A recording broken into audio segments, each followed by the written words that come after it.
issue earlier sa online precinct finder na may nakalagay na connection timed out. Glitch po ba to o paano?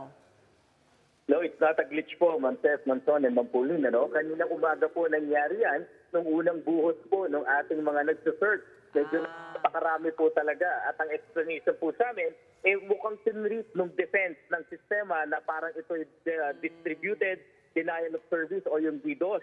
Kaya po tina-time out sila. Pero na-increase naman po ng ating web host, ang DICT, yung capacity, at mula po nung nagkaroon ng adjustment, wala na pong nangyaring timeout. So dependent na lang po sa lakas ng internet connection. Pero gaya nga po nang naipakita nyo ngayon, kung maayos ang internet connection, kung tama po ang pag-input ng lahat ng necessary information tulad ng first name, last name, middle name, at na-pull down po ng maayos yung place of registration na identify, ay magtutugma po lahat ng information. So pag tumama po lahat yan, ang mangyayari, papakita ang inyong pangalan, ang inyong address, ang inyong voting center in school, pati na rin po yung presinto. At lastly, yung status. Kung active po nakalagay dyan, walang problema, kayo po ay botante. Kung deactivated, ibig sabihin na deactivate kayo dahil hindi kayo nakaboto ng 2 beses o higit pa.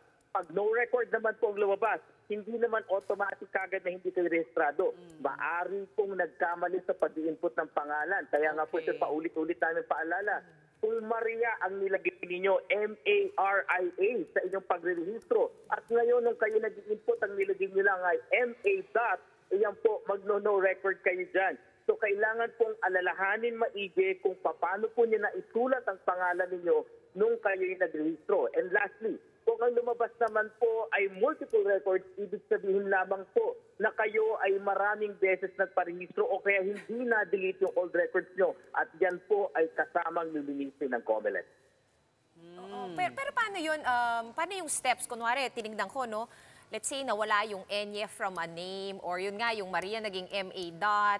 Or kung nawawala ka, may way pa ba na repasuhin bago yung election, attorney? Hindi naman po repasuhin pero maraming pamamaraan para malaman po ang inyong status. Ang precinct finder po isang pamamaraan lang. May primary mode po tayo, yung voter information sheet na dapat matanggap ng lahat ng botante. Ito po, bago matapos ang Abril. Kung hindi pa po niyo natatanggap ang inyong VIS, ay makipag-usap lamang po sa aming election officer dahil dapat matanggap niyan. Ano ang nandun sa 4 na pahinang VIS? Una po, pangalan, address, yung voting center at yung cluster precinct. Ikalawa, nandun din po yung 6 na pamaraan o hakbang sa pagboto, yung ATM. Ikatlo, nandun yung pamamaraan ng pag-save ng balota at yung pinaka-importante, pinaka-anim, nandun po yung listahan ng lahat ng kandidato, may sample ballot na po doon na maaaring nang gamitin para po pagdala sa paaralan pag kayo boboto na. May ikatlong pamamaraan pa po, pwedeng dumirekta sa aming election officer para inquire na lahat ng detalyeng ito. May ika-4 pa, pagpunta niyo po sa paaralan bago maghalalan o mismong araw ng halalan, merong voters assistance desk. Lahat ang tumatao po dito ay PPCRV at COMELEC. Nandun po, pwede nyo makita ang pangalan, pati ang presinto, pati ang room number. At yung ikalimang pamamaraan po, mismong sa araw ng halalan sa labas ng presinto, nandun po yung ating election day computerized voters list, pangalan at lahat ng details. Ito po maganda doon. May picture po natin. So hindi makakalusot yung mga magtatangkang flying voter dahil hawak ng picture, hindi lang ang pangalan, address, kundi ang picture. So hindi na po lulusot yung flying voters natin.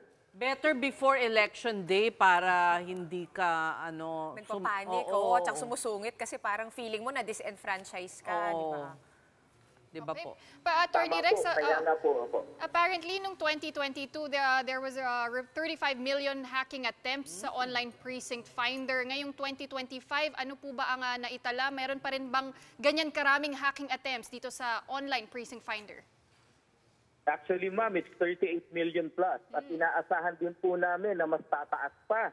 Ngayon pa nga lang po, kanina umaga pa lang, meron na po mga attempts. Kaya nga po lumabas yung timeout session at nag-increase pa po ang ating DICT ng capacity. Nakikiusap po kami sa ating mga magagaling na mga nag-hack.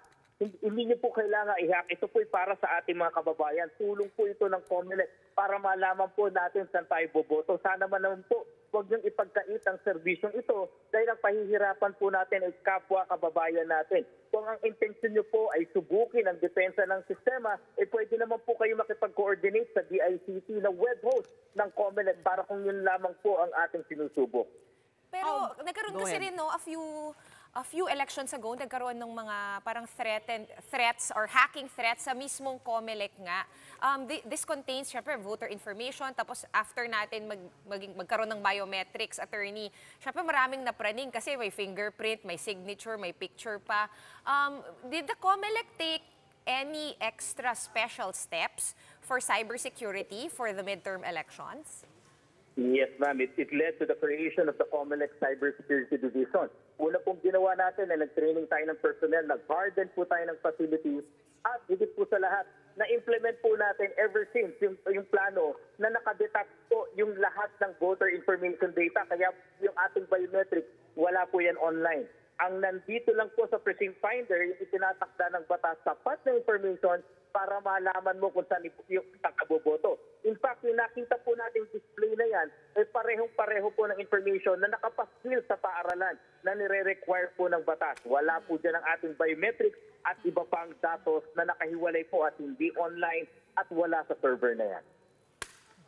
All right, we thank you so much for your time, COMELEC spokesperson, Attorney Rex Laudianco. Bilang